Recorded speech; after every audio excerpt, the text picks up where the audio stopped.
have another important session which is often neglected, and only if you are trained to see what delirium is, then only we will pick up delirium. We will see it as something. Delirium was previously named as a psychosis or ICU psychosis, acute confusion, etc. But now it's globally termed as delirium. So this is one of the most or one of the common symptoms which occurs in palliative care due to many factors, and the causes may vary from a small thing to something which is not treatable. Delirium, it can, there are many risk factors in developing delirium, but there are some many precipitating factors which can precipitate delirium also. And there are various forms of delirium, and we will hear more about delirium from Dr. Roop Kursavani. So Dr. Roop is a consultant neurologist at PD Hinduja National Hospital, Mumbai. He has a special interest in palliative care, especially in neuropalliative care, and he is one of the members of end of life care in India task force. So it's over to you, sir. Dr. Roop, can you unmute from your end, sir?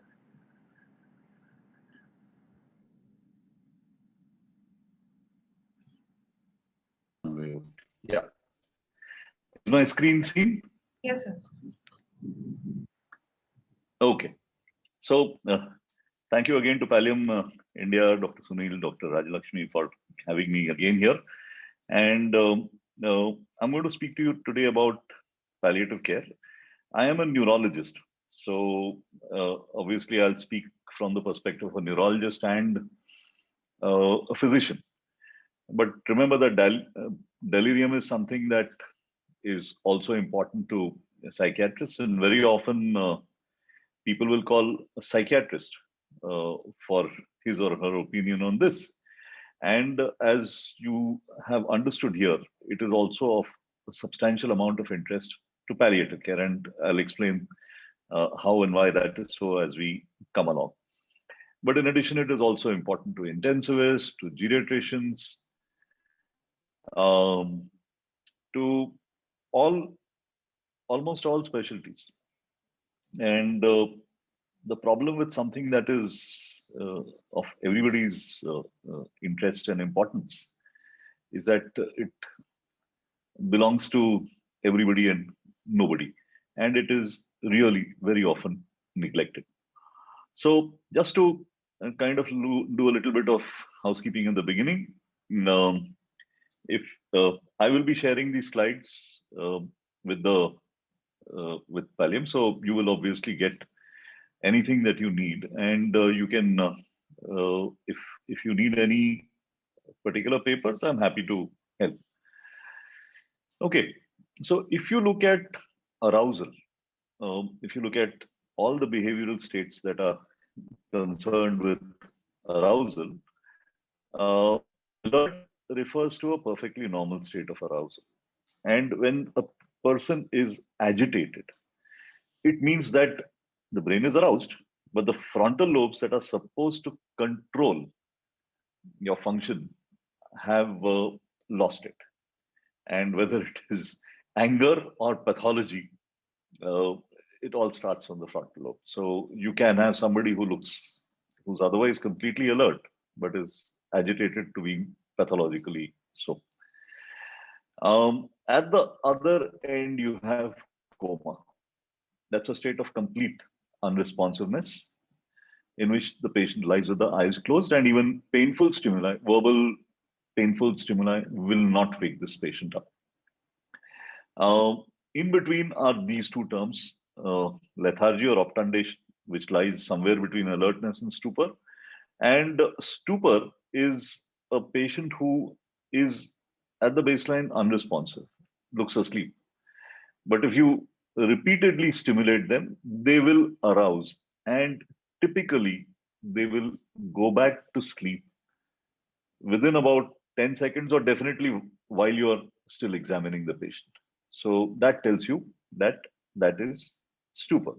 Now remember that if you look at this, alert and coma are both very clear cut. These are not so clear cut. And that is why that is one of the problems here. So when we are conscious, we are aware of ourselves, we are aware of our surroundings. Okay. And the only normal form of alterations of attention or arousal is sleep. And when you have anything else, such as delirium, I like to think of it as acute or acute on chronic brain failure. So what is chronic brain failure? Chronic brain failure is when cognitive and affective, which means emotional mental function, which is the content of consciousness, is affected. So that can be because of dementia or psychiatric illnesses. And in either situation, effectively, that is chronic brain failure. So let me bring you to delirium with 3 stories. And these are, the first is a story that you will obviously never get in palliative care. This is a real story. It's a story of a Polish workman who was planning to emigrate to Canada. His name was Zyganski. And in 2007, he landed down in Vancouver and he came with his mother. And there was a problem in the sense that 2 of them got separated. So he was stuck in immigration. She was in baggage claims. They couldn't speak English. And Zyganski got lost, confused. He must have been sleep deprived. And he started to get aggressive. So first he used office chairs to build a makeshift barricade. Then he started to throw equipment onto the floor and against a glass wall. So obviously security came in. And then, as always happens, somebody captured this whole sequence on a cell phone. The policemen, 3 or 4 hatta policemen jumped on him and they used a taser on him. A taser is a electrical stun gun. And Zyganski died. Now, you will have heard the story of a healthy young man, as they say, as the police say, resisting arrest, who dies in police custody or as he's being taken into custody. And this has been worked out. This is called excited delirium syndrome. I am not going to spend any time on it except to tell you that there is an estimated risk of death in this of about 6%. And there's probably a pharmacologic genetic basis to it, which has to do with dysregulated central dopamine transporter function. Excessive dopamine in the brain triggers unabated manic excitement together with loss of autonomic function, and that leads to cardiac arrest. So there's not much literature on it, but just remember that sometimes, I think very often the police are also to be blamed for it, but sometimes they are not. The next case. This is a lady who had breast carcinoma treated in remission, and more than a year later, she developed one afternoon after lunch headache. By the time she woke up at 4, she was lethargic and confused. In the casualty, she had neck rigidity, fever, and leukocytosis. The CSF showed the classic picture of pyogenic meningitis. She was appropriately treated. And 2 weeks later, she went home. A little weak, but after some time, she was completely normal. But the real challenge is case number 3. This was 79 years old. She had a fall in the bathroom, had a fracture neck femur, and you will realize that this is not an unfamiliar story. When she came to us after 2 days, and during those 2 days, obviously her pain control was not adequate, she was referred to us for pre-op fitness. She was hypertensive, her sugars were controlled, and she had a possible minor stroke. And I remember asking for a MMSE because I thought she was perhaps demented, but her number was above the cutoff for dementia. Post-operatively, though, she became agitated, pulling out IV lines. She needed sedation. And this was on the floors. So she aspirated, got transferred to the ICU. And over the next 10 days, well, she obviously she was intubated and she took about 10 days to come out. And when she was finally discharged 3 weeks later, her MMSE had dropped to 15/30, well in the dementia range. And even a year later, she was still in the dementia range. Now, you may have been told about the 4 trajectories of death and dying: sudden death, malignancy, the looping trajectory of encephalop of organ failure, and the gradual decline of dementia and frailty. But that paper came out in the early 2000s, and somewhere in the next decade or so, people realized that there was a fifth trajectory. The fifth trajectory is pretty important in neurology. So, for instance, you will have a person who is otherwise completely normal, and then is hit by something that affects the brain directly. For instance, for a young person, so either the brain is hit by a stroke or by a truck or by a bomb or by a clot, and they drop in function, and then they dwindle along till death. But in the elderly, this catastrophic event may be systemic. It may not directly affect the brain at all. So somebody who gets a hip fracture, yet after they have gone through surgery, often and usually they will have a period of post-operative delirium, which we will discuss, never really come back to normal. And you find that they have really entered dementia, to the point that I have had patients who have never really gotten out of bed after this. And this is a trajectory that we have now begun to realize, to recognize more and more often. And there's a lot of literature on this, which I'm not going into at this stage. But let me tell you that this is, I mean, if you have an elderly relative who has some kind of cognitive problems and is heading for a hip fracture surgery, I would be a little scared about what things might be at the end of it. So delirium is a very wide term, and that's why I prefer to call it acute brain failure. If you look at the first patient, as I said, this is not something that will ever come to palliative care. This was somebody who's completely normal. All that was against him was that probably he was sleep deprived and perhaps genetically prone. But this overwhelming physiologic and pharmacologic stress, perhaps pharmacologic not proven, obviously, because that would be dopamine and nobody knows that pushed him into delirium and agitated delirium. The second is a normal individual who has acute neurologic insult and again ends up in hypoactive delirium. And case 3 is a vulnerable individual who gets actually a subacute systemic insult, and she ends up in delirium, and then after that, persistent neurocognitive decline. There are 3 types of delirium that we recognize clinically. First is hyperactive, which nobody ever sees, because this is an agitated, restless patient who's pulling out tubes and catheters, hitting, biting, emotionally labile. What we usually miss is the hypoactive type. Neurologists like to call this encephalopathy, metabolic encephalopathy. So these are withdrawn, they're flat affect, which means no response, apathetic, lethargic, decreased responsiveness, or clearly drowsy. We do tend to recognize it if there's an element of mixed type, because hyperactive, as I said, doesn't get missed. But hyperactive actually is pure hyperactive is actually pretty uncommon. In this series, just about 1.6%. Mixed is a little more than half, and hypoactive is a little less than half. And I think these figures are representative everywhere. So what is it about delirium neuropsychologically? The first is a reduced ability to maintain attention to external stimuli, actually even internal stimuli, which is why they're not able to, they get incontinent, and to shift attention to new stimuli appropriately. Thinking is disorganized, so they will be incoherent, or as we often hear from the resident, irrelevant speech.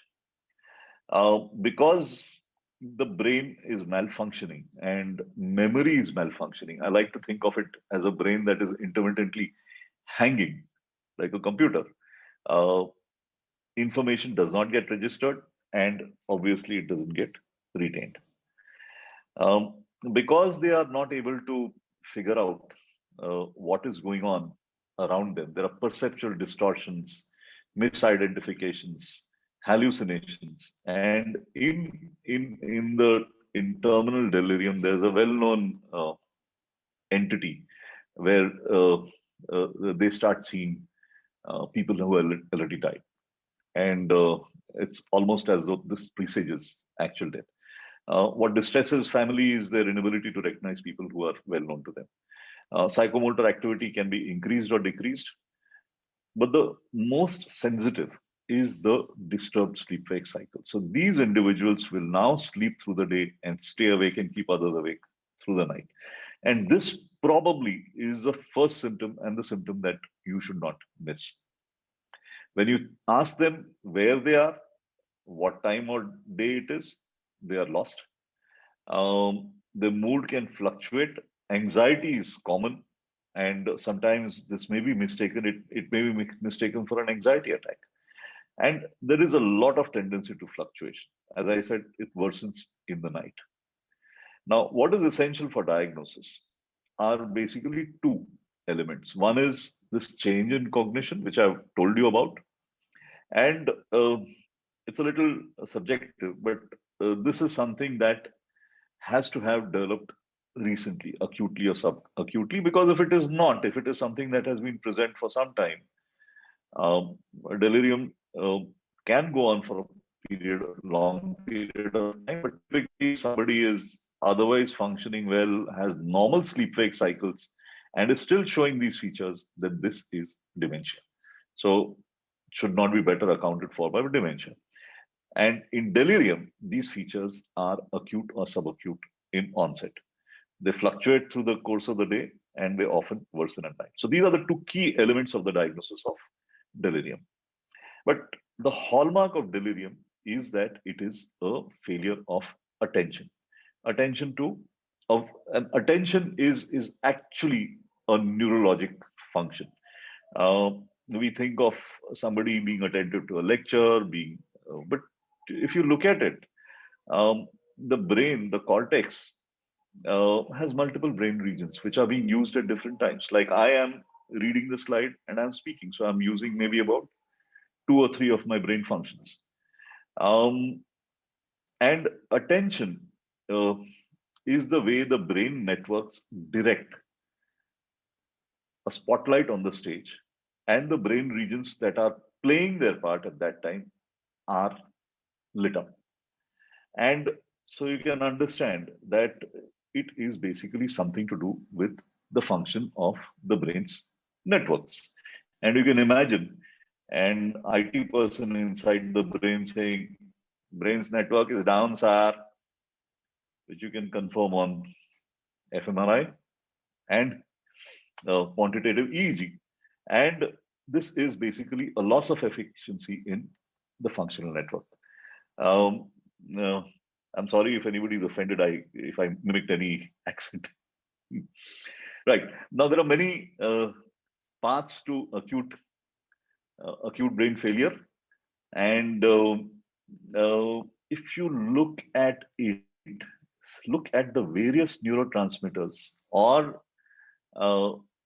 substrates that can change, including regional blood flow, including EEG activity, melatonin, the appearance of inflammation, cortisol levels, different causes, and you can see that it is next to impossible to figure out what is actually going wrong in a given patient at that particular time. But obviously, there are neurochemical mechanisms that may be relevant to us. And this, sorry, I forgot to put this paper in. One of the recent papers of last year suggested that if you monitored the platelet lymphocyte ratio, and I really didn't know that was important, you can actually predict delirium in the ICU. Anyway, so if somebody is interested in trying to remember the causes of delirium, and I don't think I would recommend that, I'll give you 2. mnemonics. So delirium itself for drugs, eyes and ears, low oxygen states, infection, retention of urine or stool, ictal, epilepsy, that means post-ictal, uncontrolled pain, and metabolic. And somebody's added S for subdural as well. Or even more dramatically, I watch death. So I is infection, W is withdrawal. It could be alcoholic or benzodiazepines. Acute metabolic, say something like hyponatremia, trauma, a cerebral contusion, CNS pathology, say like CNS infection, hypoxia, obviously, deficiencies of vitamins, endocrine, hypothyroidism, acute vascular. Patients can present, patients with myocardial infarct can present with acute delirium, and no other cause can be seen. Toxins, drugs, heavy metals, all of this is obvious. But you can also go to delirium. If you take a flight to Brussels, delirium is this huge beer pub, huge. And if you, I've been there. So if you look at as you're entering it, the signboard outside says, for the day, it lists the number of beers that they have available. And typically it's over 2,000. It's a literally industrial place. But for our purposes, I'm going to kind of run through the situations in which, as physicians and as clinicians, we will see delirium. So the first is the ICU. Critically ill patients are at great risk of delirium, especially if they are ventilated. And it is often unrecognized because because it may be the hypoactive type. And once a person develops delirium, then irrespective of severity of illness, age, coma, drugs, other covariates, they will do worse. Then is post-operative. And post-operative typically varies from depending on the cause. Partly also it depends on what the profile of the patient is, and I'll come to that a little later. So for ophthalm surgery, it would be under 5%, but you take major orthopedic procedures, it can go up to 60%. Vascular and cardiac surgery, again, almost about 50%. And probably more with valve surgery, which is a little surprising to me, because you'd think that valve surgery would be younger individuals and cabbages would be older. But no. After major abdominal surgery, yeah, almost up to a third of patients. Then cancer. And here you can imagine that there is so much that can go wrong. This malignancy can enter the cranial compartment. The medications that we use, typically, these are chemotherapy can produce encephalopathy. Of course, patients can have medication or substance withdrawal. They can get infected. They can have other causes of organ failure and so on, the other causes that we looked at. But paraneoplastic syndromes are something that neurologists pick up more and more nowadays. And if you leave all this aside, there is still the presence of cancer byproducts, pro-inflammatory cytokines that can by themselves produce delirium. And this is very often the mechanism at the end, when the tumor burden is excessive. I mean, when it is nearing terminal stage. And since this is, hopefully, this is the last year of COVID, delirium is there as well. Amongst the first reports, I think there were almost 2 papers that came out literally 2 months from the appearance of COVID anywhere. And the first, this was a paper that came from Saudi Arabia, a 73-year-old man who became confused without respiratory symptoms or fever. And when they did his swab, he was positive. By, of course, 6 months later, because this paper is earlier in 2021, the figures of delirium associated COVID-19 infection is more than 50%. And there are many mechanisms. It's multifactorial, including some probable direct brain effect. And then there is this entity which I have been blindsided by. I had this elderly gentleman, about 85 years old, who got admitted with us. He was following up with me for dementia, and suddenly he deteriorated very rapidly. And I knew the family, so they came in, and he stayed with us for about 2 days. And on the second or the third day, we asked for a ultrasound. I'm not sure exactly why we did that, except that I remember getting a frantic call from the sonography department saying that his bladder was 2 liters full, and we catheterized him. And next morning, he was oriented. I mean, oriented as much as his dementia would permit. He was comfortable. So this syndrome has been described in males over the age of 70 years who rapidly become delirious. They may or may not have dementia in the before this. There may be a history of BPH symptoms, and once they are catheterized, they do fairly well. It's called the cystocerebral syndrome. Just remember that. So when you look at people who get delirium, you need to look at the risk factors for delirium. And these are very obviously and very logically split into those that are unmodifiable, which you can do nothing about, and those that are modifiable or preventable. On the unmodifiable, obviously, the older the individual, the more likely it is that they will get it. History of vascular risk factors, alcohol, then illness related, the severity of illness. The more severe the illness, the more likely that they can get delirious. And inflammatory biomarkers are important. This should not be in the unmodifiable risk factor. This should be in the preventable risk factor. Lack of delight and isolation. And this is, I'll be coming back to this again. This is something that we need to do something about. Preventable, potentially modifiable sensory deprivation. And if somebody, it may be a little difficult for you to imagine, but an old person who is deaf and who progressively develops bilateral cataract can effectively can appear to be demented. And I have a patient who, well, we couldn't treat her deafness, but we had to bring her in. We did both her cataracts. In fact, she needed the control of delirium while this was being done. And next morning, she was pretty good. So you have to correct whatever is correctable here. Then anemia, acidosis, hypertension, metabolic, we'll be coming to that a little further.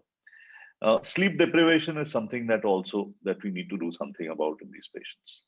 So when I look at somebody who is being assessed, for instance, say is undergoing a major surgery, and there is a reference for neurologic assessment, I look at age. Now, age is not just, we know that anybody above the age of 70 years is vulnerable, but remember that age is both chronologic and biologic. And you may have an 80-year-old who's as good as a 65-year-old, and a 70-year-old who's like 85 or 90. So this is in some ways an intuitive judgment that we often make, but this will go together with the appearance of dementia or cognitive impairment. And one thing that we do not assess is functionality or mobility impairment. So somebody who is not obviously demented, but just doesn't go out of bed, maybe just goes to the toilet, maybe just gets up to eat his meals and otherwise stays in bed, is also probably has a higher likelihood of getting to delirium. And you combine that with specific comorbidities that affects the CNS, like a past stroke, traumatic brain injury, or psychiatric illness. People with chronic schizophrenia are very vulnerable. Multiple coexisting medical illnesses. So these are the 4 or 5 factors that I would pay attention to. Then in the examination, I would look at vision or hearing impairment. And for palliative care purposes, look at dehydration. Dehydration is probably the only factor where just non-pharmacologic correction can actually improve patients' delirium. Sleep deprivation, yes. A past history of alcohol misuse, are also important. Now, if you look at all of this together, you will realize that if you put predisposing factor and precipitating factor on both axes, somebody who is cognitively intact will need literally sepsis with multi-organ failure to get to delirium. And that is why terminal delirium in cancer is so prominent, because these are individuals who are completely normal neurologically, except at the last stages of the illness when the tumor burden is excessive and active dying begins. And active dying, remember, uh, often has sepsis with multi-organ failure, or it is the cytokines coming from the cancer, and then you have terminal delirium. Whereas if you have somebody with dementia, they could lapse into equally severe delirium with just uncomplicated urinary tract infection. So it's this relationship between the two that tells you how easily or badly somebody is going to be affected. Now, there has been an argument made that testing for consciousness should be considered the sixth vital sign. Unfortunately, it is not as simple as that. I think that testing for delirium not only needs standardization, needs training of paramedical staff, needs follow-on interventions to see what the outcomes are, and it has to be validated for the purpose that you're doing it for. So, for instance, is it validated? Is the testing tool validated for palliative care? So, if you look at all of this, it's not so simple. And if you look at the literature on testing for delirium, you will really feel delirious. There are so many tools, forms, and so on that are available in the literature that obviously nobody has a clue which is the best. So I use one regularly. This is called the 480. And I'll explain that to you because it is pretty simple and it is something that all of us should be able to use. The first assessment that you make is the patient alert? Now, if you see somebody who's asleep and you have to wake them up, at the most, they will be a little sleepy for about 10 seconds. And after that, they connect with you. So that is normal. On the other hand, anybody who, as I said, who while you're talking to them dozes off or doesn't respond clearly in any way is abnormal, you give them a score of 4. The next two are AMT4 and attention, and I'll discuss this a little further. For AMT4, these are various components of attention, and for the purpose of this test, they have taken only these 4 items. So the age, the patient's age, his or her date of birth, the place where they are, so the name of the hospital or building, and the current year. No mistake, 0. 1 mistake, 1. 2 or more with mistakes, the max score on this count is 2. Then attention. Now, in attention, probably the easiest to use is the months of the year in backwards order. We could do days of the week, but months of the year allows you a little more scope for, it's a little longer. So somebody, you can start with December and tell them what is the month before December, and then go on from there. If they achieve 7 months or more correctly, then it's perfectly okay. So, which means they get at least up to April or so, May or April. April, I would suggest. But what if they score less than 7 months? Then 1. And if it is not testable or cannot start or whatever, then you give them a score of 2. Now, this takes less than 2 minutes. It doesn't require any special training. It is not for repeated use because patients remember these words. So the other thing to remember is that this is this something that is acute in onset? Is it having a fluctuating course?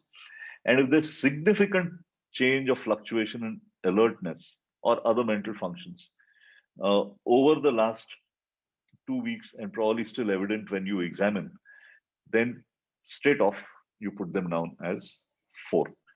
And the thing is that if somebody has 0, delirium is unlikely. 4 or above, it is any kind of cognitive impairment, including delirium. And this is very easy to use. What about the other extreme? I wouldn't say very difficult to use, but a very comprehensive and detailed tool. This is the Memorial. This comes from Memorial Sloan Kettering. It's the Memorial Delirium Assessment Scale, also called MDAS. It has been validated for palliative care and includes these various items. Reduced level of consciousness, disorientation, short-term memory impairment. For instance, you will give them, they've given you a choice of 3 words, 2 sets of 3 words, and you don't use when you're reusing this test, don't use the same one that you used the previous day or the previous 12 hours. Impaired digit span. So if you remember, all of us can do, we should be able to do 5 numbers forward and 4 backward. Remember that when MTNL was still the main telecom provider, we all used to remember generally at least 7 digits. And that's a figure that I think all of us should be able to do. So 5 numbers forward, 4 backwards, and then reduced numbers below that. Ability to maintain and shift attention. Then disorganized thinking, perceptual disturbance, delusions, and all of these items are scored. Now, if you increase or decrease psychomotor activity, sleep-wake cycle disturbance, and there are very clear explanations for how you will score this. This is available free on the net. It is, as of now, it is free, but I mean, if you need to use it for any kind of research or commercial purposes, then you do need to get a license from them. But it is for clinical use currently, it's free, but you need to be trained either in neurology, psychiatry, or psychology to be able to administer it. It's not very easy for others. It takes a minimum of 10 minutes, maybe up. I would think it would take at least 15 minutes. The advantage is you can repeat it multiple times a day, and it still stands up to the number change. So it is often, I mean, it's the default tool that is used in palliative care research if you need to follow up delirium. And as I said, it's validated for palliative care. So you will see that many of the components of this actually test attention. But that alone is not enough, because you also need to look out for these other conditions that can mimic deliriums. First is dementia. Here there is no change in mental status. They are alert throughout. The consciousness is maintained, but the other features can be gone. If somebody is depressed, obviously this is a chronic thing. They will be fully conscious. Their thinking will not be disorganized, but again, they can be inattentive and they may have very reduced psychomotor activity. Okay, occasionally you can get agitated or psychotic depression also.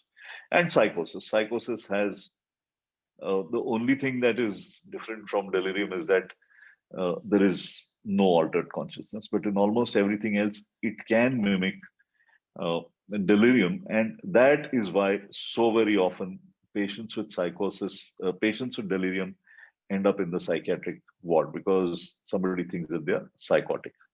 The important thing to remember is that the individual is elderly and has had no prior history of a psychiatric illness. It is organic unless proved otherwise. So remember that. Now, there are obviously challenges. It's difficult to screen objectively. The terminology varies. It's multifactorial etiology, but I think the most important problem is it's not the responsibility of any one specialty. Outside palliative care, remember that it is up to about, in elderly individuals, up to about 30% of all inpatient admissions. As in surgery, we've already discussed this, and in the ICU also, I've told you it can go up to 80%. So how do you assess and manage delirium? Now, I'm going to show you two algorithms. The first, this one is a general algorithm. So a patient with delirium, this is the flowchart for treatment and supportive measures, and this is the flowchart for general measures. And let's look at treatable issues. Now, remember that treat the treatable is a basic tenet of palliative care. We are not supposed to. I mean, if it's something that bugs those of us in palliative care, because it is presumed that once a patient is referred to palliative care, nothing else is going to be done, and they're just going to be allowed to die. That's not so. We have to be extra careful not to miss the treatable. So, what are the treatable entities that we need to look at? The first is medications. Then obviously basic lab studies. And in this, I would do a CBC, I would do sugar and electrolytes, create, calcium, because especially in malignancy, you can often have hypercalcemia. Do at least one urine together. With this, you will be able to pick up urine infections. I would probably also include uh, if not blood gases, at least pulse oximeter and blood culture and ECG. Because I'm a neurologist, I would probably also include at least one imaging study.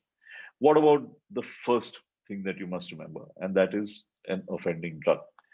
Now remember, in many individuals, you may have 2 or 3 of this. So you may have multiple drugs, urinary tract infection, and maybe a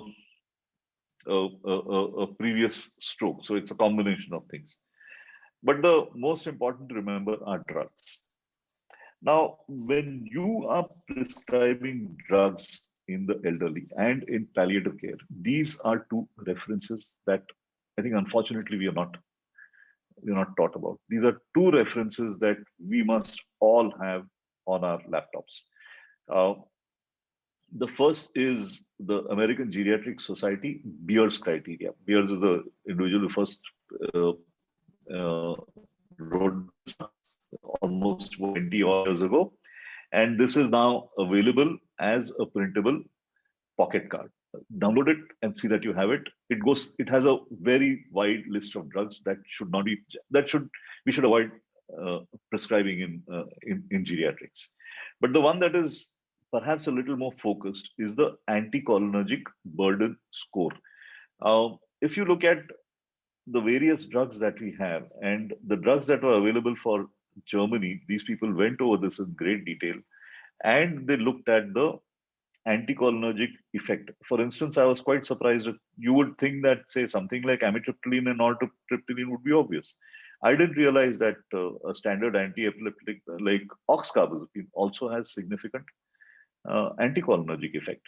So if you look at the drugs that the patient is on, you may have 2 or 3 drugs with a moderate anticholinergic drug burden, but this is cumulative.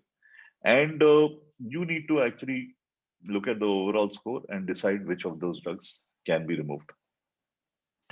It's not as though the drugs that we use in palliative care are innocent.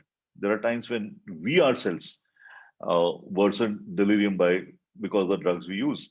Probably the classic is long-acting benzodiazepines. Although they are important in management of delirium, at the beginning they can actually worsen it, especially if somebody is dependent and is in withdrawal. Opioids. Meperidine is known, but even morphine can produce delirium. And one of the standard techniques of handling this is by switching the drug that you use. Other sedatives, anticholinergics, we've already spoken about, anticonvulsants. Then H2 blockers. Remember that both ranitidine and cimetidine hardly anybody use, but ranitidine has a significant anticholinergic effect.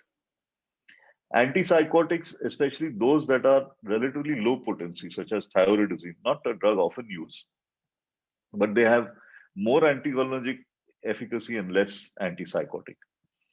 So you have to look at these various drugs and see which ones to knock out. As I said, if you don't get that, then a CT scan. If there is any evidence, then empirical antibiotic therapy. And if this individual does not have malignancy or does not have active malignancy, confirms headache, has fever, and has nuchal rigidity, then as soon as possible, you need to do a lumbar puncture to rule out meningitis. When you cannot find any obvious etiology, think of deficiencies, look for the thyroid. That is when then we do EEG and MRI brain, and we might sometimes also do a drug or toxin screen. Now, in the ICU, once you've gotten through this stage, then you move on to what is termed ABCDE. This is a combination of pharmacologic and non-pharmacologic means of controlling delirium. The first is pain management, because that's pretty important. Then breathing and awakening are part of the nursing routine, and they have to be done on a systematic basis.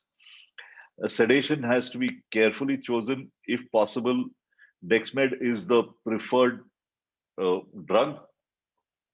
Benzodiazepines should be avoided, especially in individuals who are vulnerable. I mean, although we use them later in the course in severe delirium, you don't want to push them into delirium with benzodiazepines. Then, depending on the ICU, they may have monitoring of delirium by specific tools, and non-pharmacologic interventions come up here. I'll be discussing them. Patients need to be mobilized early, exercised, and I remember seeing this video of a patient in New York, an 85-year-old lady who was on the ventilator, connected, tube in place, and connected to the ventilator, actually being made to walk. And in all of this, the family needs to be engaged and empowered, because they are the best at reorienting their loved one. Now, if the patient's behavior, if the patient is hyperactive, then you need to think of drug management at the earliest possible. As I said, Dexmed is probably the preferred drug of choice. Generally, it's not used for a long period of time, 24 to 48 hours, usually not more than 24 hours, and it's quite expensive. So even in Hinduja Hospital ICU, it's not the standard drug. The workhorse for delirium is actually haloperidol. One reason is it has the lowest anticholinergic activity of all the major neuroleptics. Its high potency can be used IM, IV. If you use it IV, then preferably you need to have an EKG monitor, because the high dose there's a small risk of torsade points. You start with about 1 mg initial dose, but if somebody is really violent, my standard dose is 2.5 mg. And our vials are 5 mg, so I give 2.5 and say of the rest of the 2.5, the patient is not controlled. Wait approximately 2 to 4 hours before repeating the dose, and then start tapering. The important thing is that you have to be sure that there is no evidence of Parkinson's in this patient, because it can rapidly worsen these individuals. Atypical antipsychotics are used: risperidone, olanzapine, quetiapine, ziprasidone. But there are no convincing studies. Eventually, the target is a manageable but awake patient. Now, if you look at the adverse effects, you will see that except for extrapyramidal, haloperidol has very few of these: sedation, hypotension, or anticholinergic, whereas all the others have enough of the others. Now, if you do require to treat delirium in a person who has some kind of Parkinsonism, either idiopathic or a Parkinson's plus syndrome, then the preferred alternative is clozapine, but clozapine needs time to be built up. The other things that I do, and I'll be discussing non-pharmacologic treatment here. Typically, if I'm prescribing somebody haloperidol, once the parenteral dose is given, then you shift over to 0.2 to 0.5. The standard tablet is 0.25 mg, 0.2 to 0.5 mg TID for 2 to 3 days, BD for 2 to 3 days, and HS for 2 to 3 days, but occasionally even for as long as a month. That's just 0.25 milligrams HS. Again, I can't quote any evidence for that. I always prescribed with a day limit, in the sense that into so many days. It cannot be extended without my permission. And it is held if drowsy. The other drug that is very useful in pharmacologic reorientation is melatonin. So you give 3 to 6 milligrams. The standard dose strength is 3 milligrams at a little after sundown, and it taps into your normal circadian rhythm and strengthens it. You can then use quetiapine, a small dose at bedtime. And sometime, if you need to do pharmacologic reorientation, combine this with an alerting drug like Mode Alert, about 50 or 100 milligrams in the morning. The patient location, daylight versus non-daylight beds. Remember that for the vulnerable, as well as for the delirious, they need a bed where they get exposed to bright daylight for at least the actual day, ideally in the morning. Drug checklist is necessary for the residents, and you should eliminate drugs that are not necessary. Now, moving on to how this translates, all that I've told you translates into palliative care settings. If you look at inpatient palliative care units, at admission, about 30% of individuals are likely to be delirious. But by the time they have gone through this admission, the figure rises to about 60%. In patients who are in oncology, again, about the same figures. In the outpatients, especially in the community, the figures are probably even higher because these are sicker patients. And at the end of life, in the community, well, it's about half of all individuals. And in those who come into hospice, it can be almost about 80%.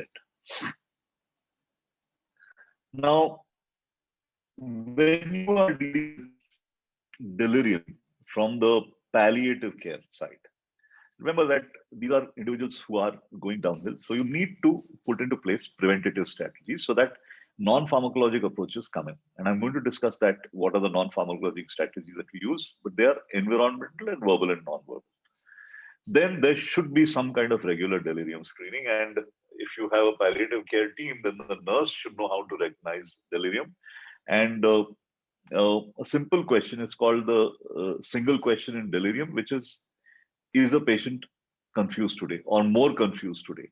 That's asked of a relative, and you get a fairly easy answer. If you do see it is there, then this needs to be confirmed with maybe a doctor's examination, and then the delirium symptoms need to be managed. Now, it depends on the severity and the level of agitation and the response to treatment. And with that, you have these potential delirium outcomes.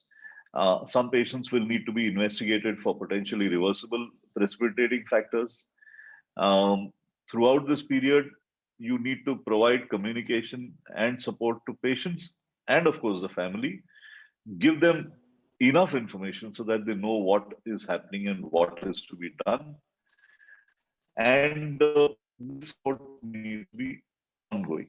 Now, once delirium, you have gone through the process, some patients obviously will recover and the delirium has resolved. Some patients end up with long-term cognitive impairment. They effectively are demented at the end of it. Of course, some people stay in delirium, and some people have refractory agitated delirium, and this is at the end of life. And that again is something that I'll be discussing a little more in detail. Now, what about the non-pharmacological delirium strategies for palliative care? You have to optimize sleep-wake. So in the daytime, my standard instruction is that the patient should be ideally be sitting in the sun or at a window or lying at a window where they will get, if possible, direct sunlight on their face. I mean, obviously in India, it's a little difficult, but you do want as much exposure to direct sunlight as possible in the morning. So typically I would ask for them to be exposed to sunlight at least for about an hour in the morning. In the night, reduce light and noise. Remember that the ICU is a horribly noisy place. And at bedtime, usually a light massage, a glass of warm milk.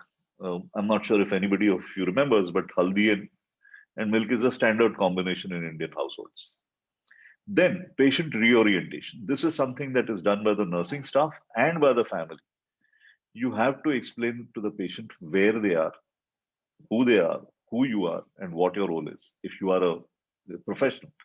And obviously, even if it is a family, they need to not ask the patient, tell me my name or stuff like that. Just explain to them and assume that the patient is going to be confused.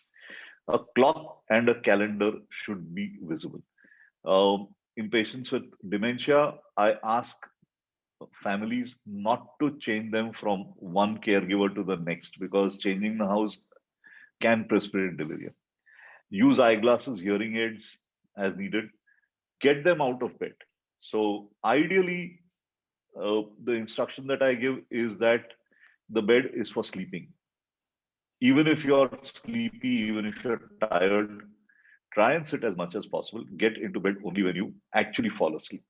And you have to avoid using physical restraints. If at all, we use the boxing glove, not hands tied down to the side of the bed. The boxing glove at least allows the patient to move.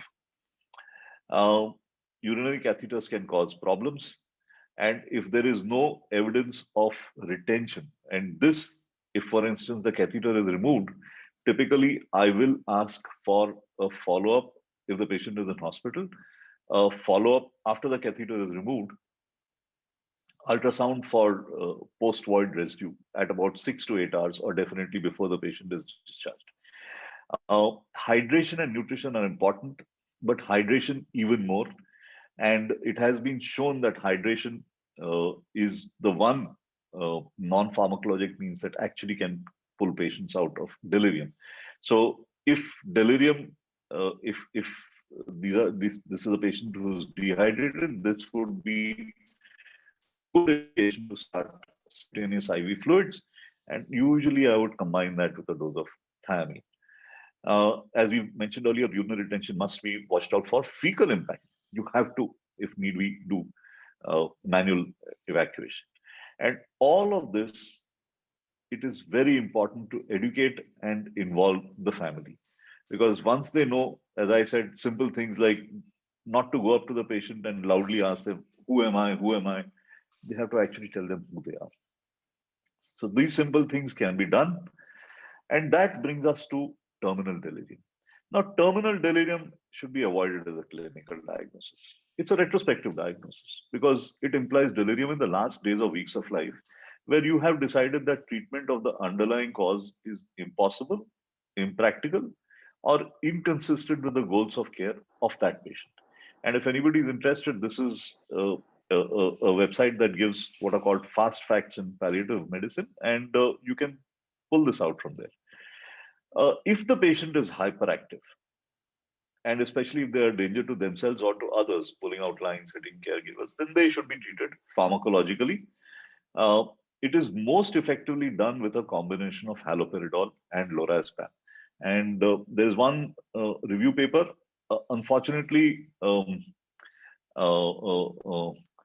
there is no clear-cut evidence base for this. And this review paper looked at what is possible. My preferred doses are IV haloperidol 2.5 mg and lorazepam 2 mg. This is for terminal delirium. If it is not terminal delirium, then I stick to only haloperidol. If the patient is hypoactive, but for whatever reason that the caregivers feel that delirium is a source of suffering, then too you may use pharmacologic treatment. Now, how do we handle terminal delirium? And probably the only paper that I found which kind of tried to put together the qualitative aspects of this suggested, this is from Japan, this suggested 5 important aspects. One is obviously adequate management of symptoms or distress. The second is maintaining the ability to communicate, because that is very important to families and even to patients. And that's why you would prefer to use a small dose of haloperidol rather than a benzodiazepine. Together with this, there has to be care and support to families, and we have to find the balance between symptom alleviation and maintaining communication, between symptom alleviation and the family's preparation for the death, and between the specific treatment goals for delirium and the general treatment goals. So this balance is something that we need to be clear about as clinicians and communicate this to families so that we can take them through this period that can be extremely traumatic for families. As I said, these are some references that I found very useful, that are available as free full text. But I have quoted other papers, and if anybody is interested, I'm happy to share those papers with you. I'm going to stop at this point. I think I'm a little over time, taken almost about 50 minutes, I think. And this is my email ID, and I'm happy to take questions. Sorry, I have to finish this. Right. So I'm stopping sharing, and we are Okay, back here. thank you, sir. So, anybody has any doubt? Let's look at chat.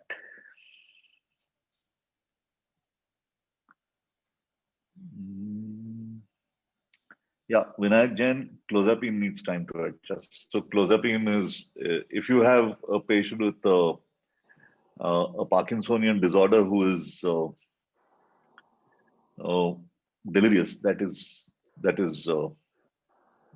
quite a difficult situation. This is because these patients need, clozapine needs to be built up. For instance, I would start off with 25 milligrams, half tablet at bedtime.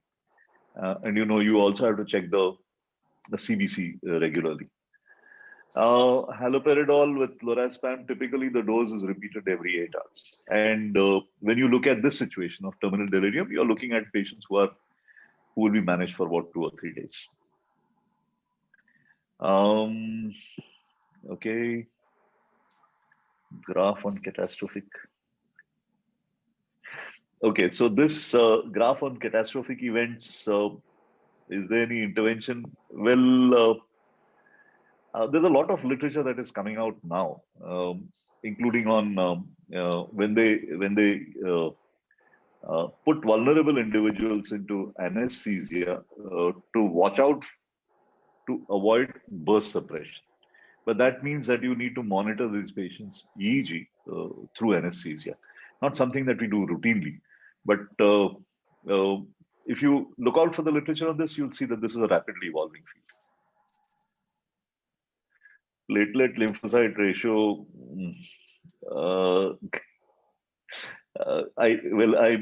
That paper is there on my laptop. I completely forgot to put a slide on that. So if you email me, I'll send you the paper. You can, or if you look it up, you'll see it. I mean, platelet lymphocyte ratio and delirium, you'll get it.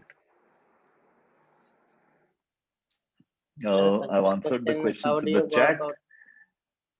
How do you go about Sorry? hyperactive delirium? Sorry? There is a question on how do you go about in hypoactive delirium? Hypoactive delirium. Yeah, so I think I didn't specifically cover this. In hypoactive delirium, the primary thing is to identify the cause and obviously treat it or correct it. Would I use haloperidol, for instance, a low dose of haloperidol in hypoactive delirium? Only if the patient was quietly hallucinating away and it was distressing for the family. Once in a while, you see this, and then you might want to treat it. Otherwise, the patient is not pulling out tubes, is not aggressive with the caregivers. Let them be delirious. I mean, especially in a terminal situation. But if the family is, if the family is agitated, unfortunately, you have to sedate the patient. Shouting and screaming only at midnight. Okay, so my protocol for these individuals, these are people whose sleep-wake cycles have gone for a toss. They are sleeping in the day and staying awake at night, and they're getting hyperactive delirium at night. So typically the starting dose would be melatonin, 3 or 6 milligrams at 8 p.m. Quetiapine, 25 milligrams tablet, either half or one tablet at 10 p.m. I would try that for maybe a day. If not, then I would add a small dose of Serenase, say about 0.5 mg to the quetiapine at night. And I would aggressively try to see that the patient is kept awake through the day by exposure to light. And if that doesn't work, then maybe even add Modolate, 50 or 100 milligrams at about 8 a.m. And usually this kind of pharmacologic reorientation works fairly well. Any options for outpatient drugs are still delirious. I probably in this situation, I would probably leave them on long-term haloperidol. 0.25 mg tablets, that is the smallest strength of haloperidol, maybe 1 or 2 tablets up to a month. It's reasonably safe. What else? Yeah, so chat questions done. Okay, so Dr. Sunil, anything Yeah, else? I think I think we are all talking about more and more medication, but now the papers, more articles are coming more on non-pharmacological management of delirium, and the indications for antipsychotics are very less now.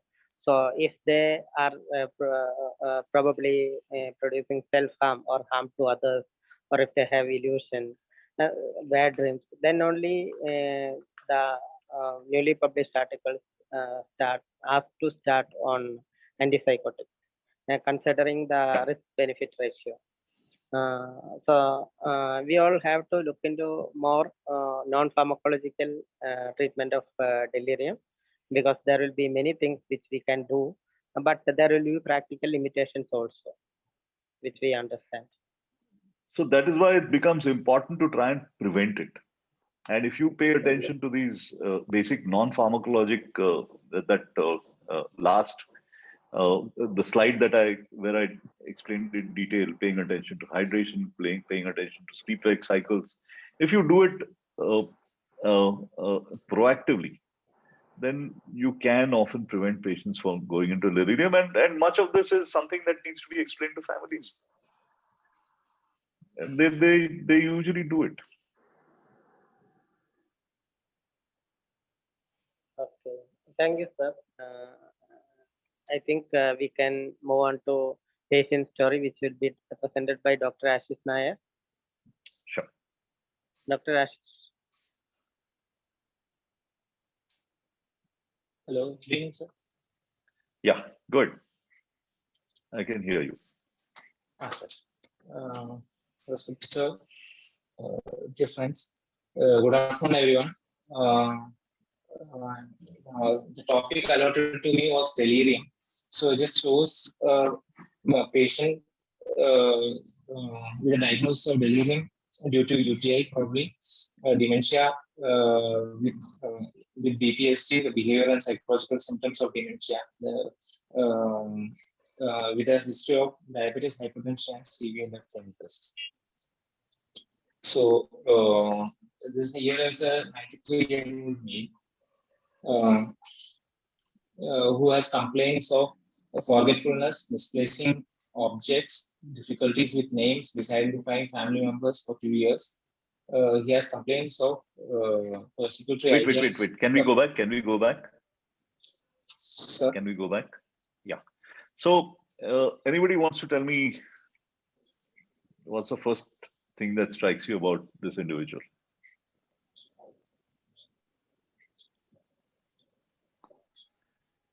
Anybody answer? Anybody can unmute. Yeah. Age, medical comorbidity from Dr. Age. Repeat age. Age 93. Yeah. So beyond the age of 85, this is something that we are not aware of. The incidence of dementia starts to rise pretty sharply. So by the mid 80s, 30 to 50%, depending on the way the statistics are, people are demented. I mean, they have clinical evidence of dementia and it keeps rising every year.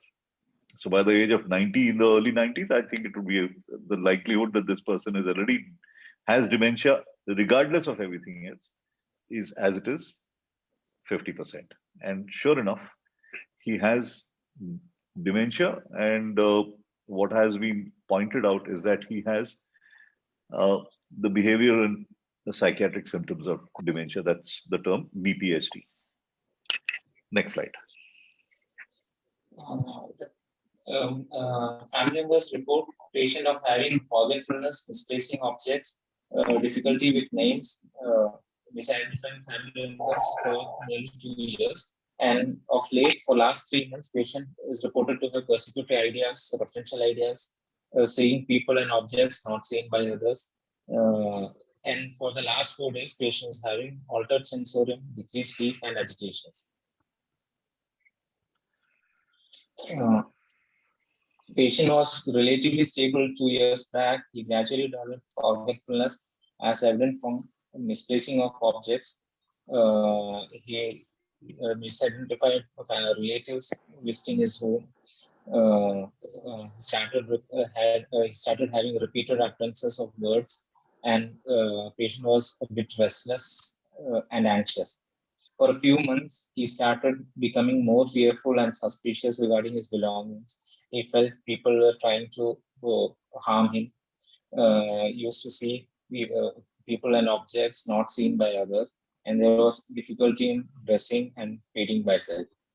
Okay, just hang on here. So, Yes,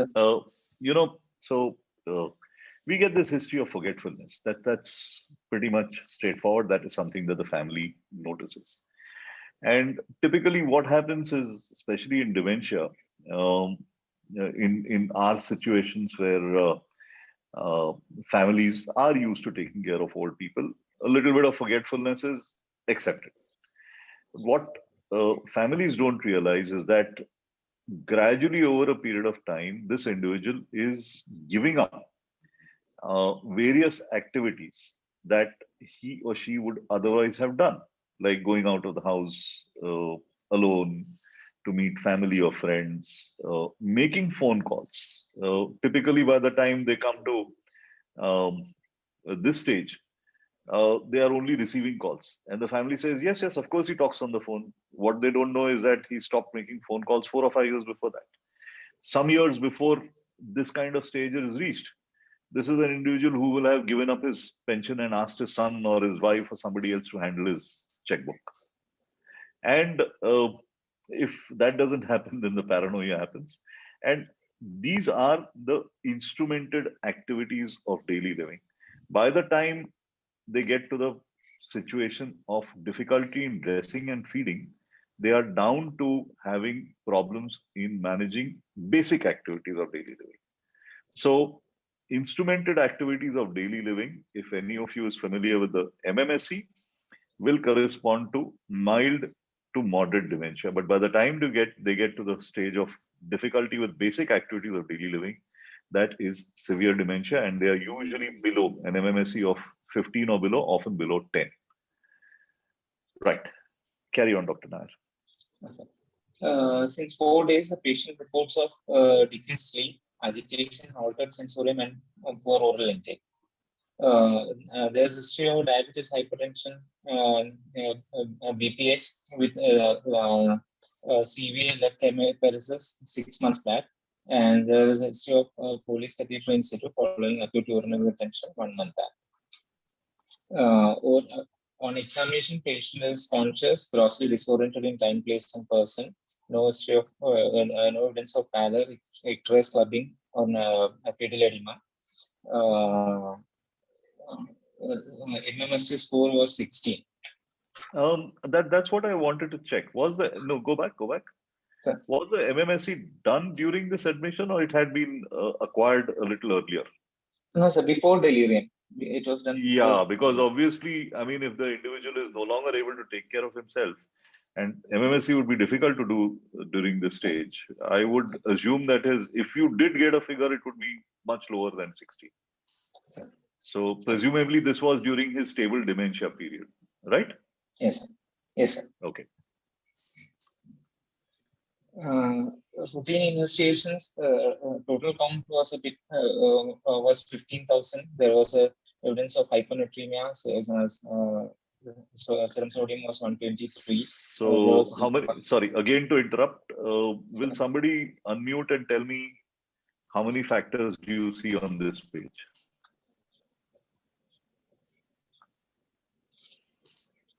Causing factors that could be causing delirium. Anybody? Major or minor contributors? Sorry? Hyponatremia. Hyponatremia is there. Yeah. White count and the urine pus. Urine pus, I mean, yeah. Is there a difference between, say, a urinary tract infection and, say, a throat infection? I mean, with the same blood white cell count. So 15,000, but upper respiratory tract, and 15,000 urine. Is there a difference? Yeah, urine would be more concerning, I feel. Why? I mean, urosepsis is considered one of the focal infections which can precipitate delirium. So Yeah, but I'm not sure. Why is that so? Enterotoxin and the toxins that are generated by E. coli. That's the reason why, no? So the toxemia of sepsis due to urine infection is significantly more. Right. And the two other minor contributors here are, one is the HbA1c, the poorly controlled. Yes, that's true.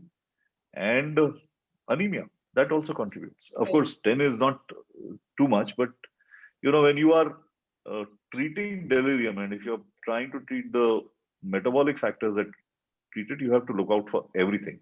So in a patient like this, I would probably also ask, I mean, if it is affording, then I would also ask for a B12 level at least as a baseline. And if there is any, then I would probably, if not, I would probably give them a combination of B1, B6, B12. Go on, Dr. Nair. Sir, regarding treatment, he was started on IV fluids. He was given injection ceftriaxone. Tab melatonin was started at 6 milligram. And tab haloperidol 2.5 mg TDS as the patient was agitated. And tab donepezil and memantine was started. Okay. Yeah. Okay. Yeah. Okay. Along with his routine medications, that was glimepiride and metformin, telmisartan, amlodipine, aspirin, propylate, and Veltamif. Regarding the psychosocial aspects, as the patient presented to the hospital for the first time, there was a concern regarding hospitalization and daughter being the primary carer, she was finding it difficult to manage at home. So what would you do at this stage? I mean, obviously this is not an individual who ICU is going to be difficult. Sir. Would you insist on ICU management? No, sir. Usually what we do is we try to keep the patient in ward and try to manage it without much of invasive procedures, or even imaging may be left optional to the family members, because we'll be trying to see the immediate triggers for the present delirium, which is evident from hyponatremia and UTI. So we'll first try to manage UTI and hyponatremia, see if it gets improved. Sure. Go on. Regarding the main concern, if there is a need of extensive evaluations, whether an imaging is needed with no focal neurological exit and the dementing symptoms. The next, whether an ICU care is needed, and third one, the support to the primary care is essential. So, how to support the primary care? So since I'm a neurologist, I'm going to focus on the first question. So how many people here would want to do an MRI? Suppose they were able to afford it, or you are in a government hospital and you can get an MRI. How many people would say MRI? No. No. Three answers, no. Okay. So very good. Why? Why would you not do an MRI? Or would you do any imaging at all or no imaging? So maybe CT if there is a history of trauma to rule out a subdural. I would always do a CT. I would always do a CT because there is a small chance of picking up a subdural. So I would always do a CT. Typically, in this kind of a situation, a CT will pick up anything that needs to be treated. All the possibilities that need treatment are picked up by a CT scan. You need an MRI basically to confirm a recent small stroke, but that's something that you should be able to do on the clinical examination. And you need the MRI to look for atrophy of medial temporal structures, which is an academic exercise.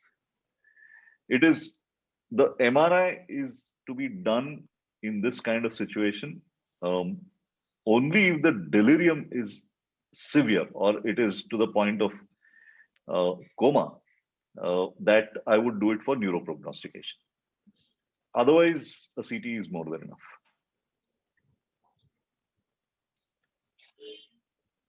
Okay, was there a question? Yeah, somebody asked about ultrasound for, yeah, I would generally get ultrasound. This is because, well, there was a catheter in place. And if you are getting the infection adequately treated, I would probably do an ultrasound at a later date when I was planning to remove the catheter. I could probably combine the post-void residue check as well as an ultrasound later on. But typically, at some stage in this patient's time span, maybe on an OPD basis, I would shift over from a regular Foley's to a silicone catheter, but do a catheter trial before shifting to silicone. So if the patient is able to keep his bladder empty, even if he's incontinent, I would prefer that to having an indwelling catheter. Sorry, go on, Dr. Nayak. So towards the summary, 93-year-old male patient with history of diabetes hypertension has a cognitive deterioration since 2 years with progressive worsening since 2 months with inability to perform activities of daily living independently, decreased sleep and psychotic symptoms, reports of altered sensorium and agitation for 4 days, investigations are suggestive of UTI and hyponatremia. So he was treated with IV antibiotics, low-dose antipsychotics, IV fluids, and supportive measures. Sorry to interrupt. 7.5 serenades per day is a low dose only for a psychiatrist. For a neurologist, not so.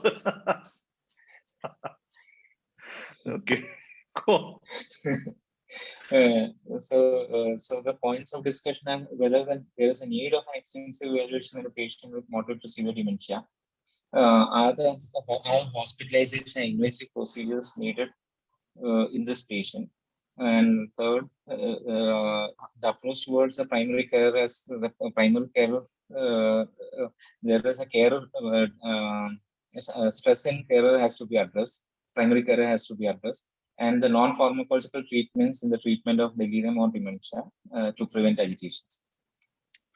Okay, so first question, no, go back. We'll just quickly take, does anybody have any, what is the minimum evaluation in a patient with moderate to severe dementia? Obviously, if they're presenting in the non-acute stage.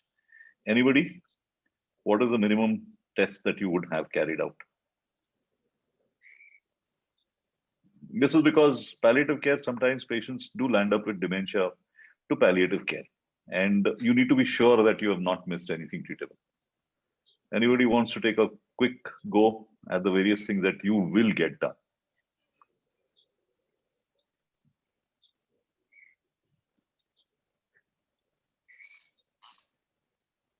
Anybody? Unmute and we little too close to closing time. Yeah, we 4:27. Okay, I'll quickly run through this. I will do the basic CVC sugar, creatinine, SGOT-PT, calcium, B12, TSH, and a CT scan. I would not bother with an EEG or an MRI. Hospitalization or invasive procedures, yeah, you need to discuss. These two come together. So the primary carer, the support for the primary carer goes together with making them understand that admissions are not too useful. And we've already discussed non-pharmacological steps that they can take to prevent delirium, to prevent agitation in the future. Can I hand over? Thanks, Dr. Ashish, and I think we'll have to now hand over to Dr. Sunil.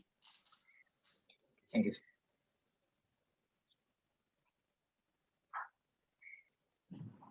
Dr. Sunil? Dr. Sunil? Yeah. I'm here. Okay. So we already discussed the non-pharmacological management. Sir has detailed in his presentation. So I think we can wind up the session now. Yeah, we are at 4:29. Okay. So thank you, sir, for being with us and having a detailed welcome. session on